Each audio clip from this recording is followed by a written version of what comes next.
So you want to play as a merchant or a trader? Here are a few mods that make that not only possible, but also fun. With Wealth Beyond Measure, you can open an account. You need to find an NPC that offers the services. By default, it's anyone from the Census and Excise Office, anyone from the East Empire Company, and also optionally any pawnbroker. You are going to have to open an account. Everything depends on your mercantile. For the purpose of this video, I put mine at 80. You create the account, you've paid some money, and then you have access to their services. You can deposit money. Based on my mercantile, the interest rate is going to be 0.3. In a week, I will have 71 septims added to my account. There is a message telling you that you've had your money added. That's not all you can do. Like most banking mods that we have, you can take a loan. The loan you can take, again, varies on your mercantile. I could, borrow a whole lot of money. You know what? I am going to do it. I am now incredibly rich. I don't have a whole lot of time to pay off my loan, but here's the next part of this mod.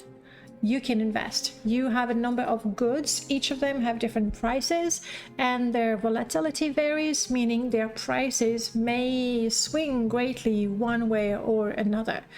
In my case, I'm thinking ebony, oh no, gems.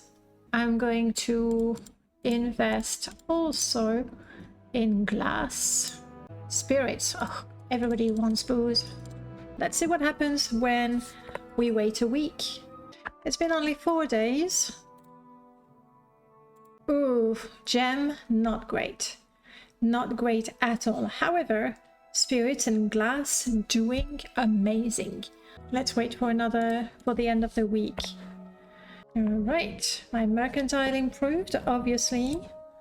I have made money. That is good. Let's take a look at my investment. Yeah, this is good. This is okay. This is really amazing. We're making lots and lots of money.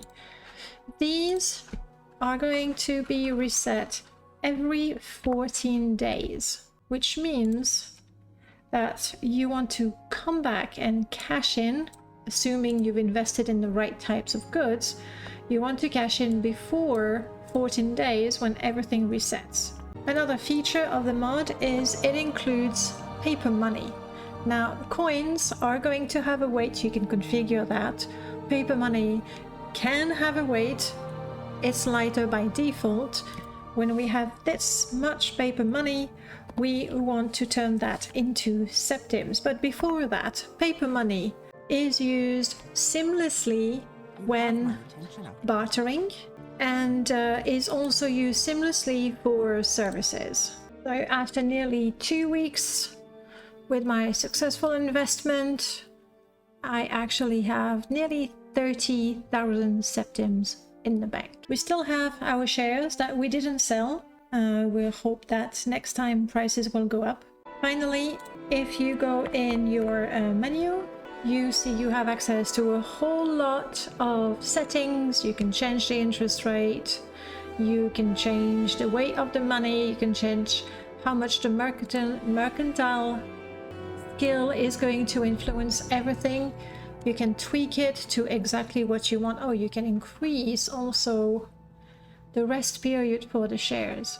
The buying game is the second mod, and much like the first one, you can configure a lot of things in your menu, but here's what it does.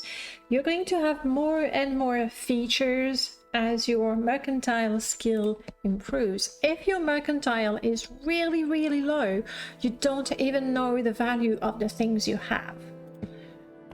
When your mercantile increases, you will be able to tell if some items have a particularly high or particularly low value based on the regional prices. If there's a high demand, ooh, there's a high demand, a high offer, then the prices will change. But you can buy low in one region. Typically in the Bitter Coast, for example, crab meat is going to be sold and bought cheaper. The base price of crab meat is lower.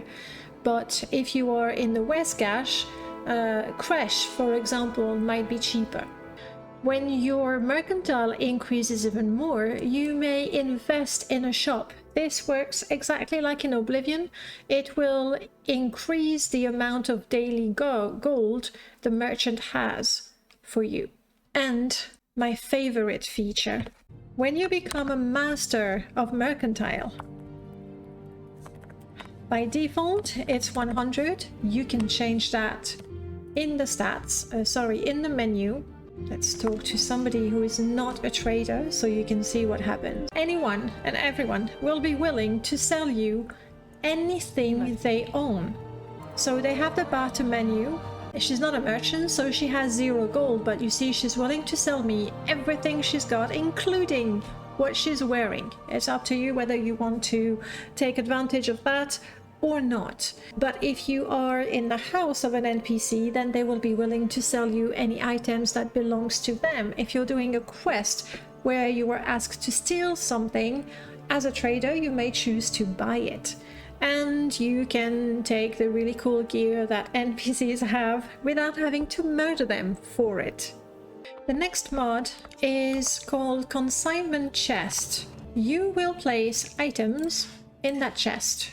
And for every day I do not speak to Clagius or I do not enter his shop, he will spend 800 to buy the items that I put in the chest. So let's get out of here and wait a few days.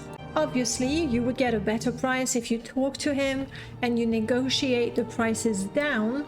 Here you get the value of the items as, you know, he would offer from the beginning. It's not the way to make the most money, but if you have items that are particularly valuable, then that's one way of selling things without selling things, especially things that would be too expensive for your current trader. If you want more things to sell, then you want to use Import Business, the Merchant of Vardenfell.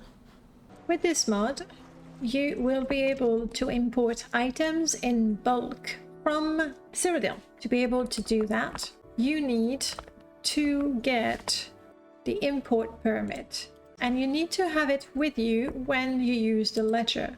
And simply you're going to order. I will have to pay 4,400 including taxes. If I manage to sell them well, I can have a tidy profit.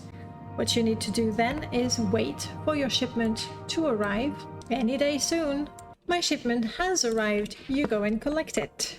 And this will be in the warehouse. Now, you have to be prepared. You have bought a large quantity of items, 100 bottles of Cyrodiilic brandy and 100 bottles of Flynn. That is incredibly heavy. I would recommend you have a Pagwar or a companion to help you sell those. Now for this character, obviously an Imperial makes sense. I would suggest a steed for the birth sign because you're going to spend time on the roads.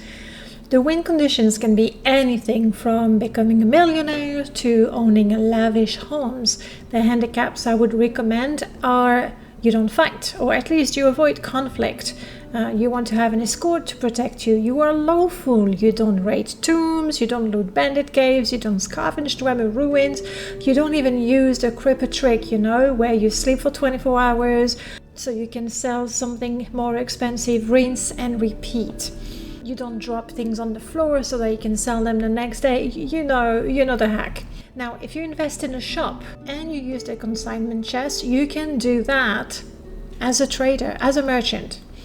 Other suggestions for this character, you could obviously join House Lalu. Tamriel Rebuild has a lot of new content for it.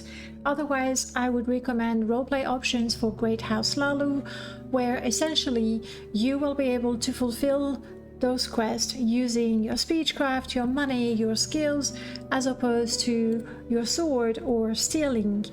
The other Hlalu mod I would recommend is OAAB Odai Plateau. Not only do you get a remake of Rethen Manor, you also get new features for it and new quests. If you don't want to do House Hlalu, you could be an artisan merchant. I would recommend using Morrowind crafting. You can craft absolutely every item that exists in the base game, in the expansions of course, and in Tamriel Rebuilt. You have skills for creating arrows, for making furniture, all of it. So you can collect resources or buy them, craft something and sell the items for a better price. Another way to make money with things you craft is using alchemy. Now, alchemy is a very well-known way of making a quick buck. Try the art of alchemy. It takes skills, it takes time to brew those potions. You could choose to also brew alcohol, Lord of Skooma, and beverages. You could make skooma, but mostly you can make alcohol, all kinds of alcohol, and sell that for a profit. It is fairly sophisticated. It uses your skills as well. If you don't want to craft things and you just want to be a traveling merchant, then you have to have Ashfall. I would recommend Ashfall for any character you play. If you don't want to have the need to eat, sleep and drink, you can disable those things, but as a traveling merchant you need those. You definitely need those. With Ashfall, you will be able to make campfire, build yourself a shelter, that sort of thing. Since surviving on the roads is going to be a big part of your game, I would recommend also the Gwar Whisperer by Merlord, where you will be able to tame gwars, feed them, train them, breed them even. Your gwars can help defend you, but mostly they can help you carry goods. And the other variation I suggest, you could be a traveling smith, in which case go for realistic repairs. What it means is you cannot just have a hammer and anywhere you want start repairing things. You need the tools, you need the forge. A very interesting feature of this mod is that when you collect items from the corpses of your enemies, they are in bad conditions. In addition, pawnbrokers sell items that are not in tip-top shape. As a smith and a merchant, you can buy those incredibly cheap, invest in a few hammers, repair those items and sell them for a full price or even more than a full price. Finally, if you want more suggestions and alternatives for this sort of character, I have a complete blog article right here where there are more suggestions for the character, what sort of religion you can go for, what sort of faction you could join, additional role-playing ideas, a lot of details on the mods, some of them that I mentioned in the videos, but then more that I feel lend themselves to this character. In particular, there's a whole lot of business mods where you can have your inn or your shop or your mine, and those are money sinks, so they make your game more fun and also longer. Yes, more mod suggestions for you if you are interested in playing this type of character. Links to all the mods in the description below. Thank you so much for watching. I'll see you soon.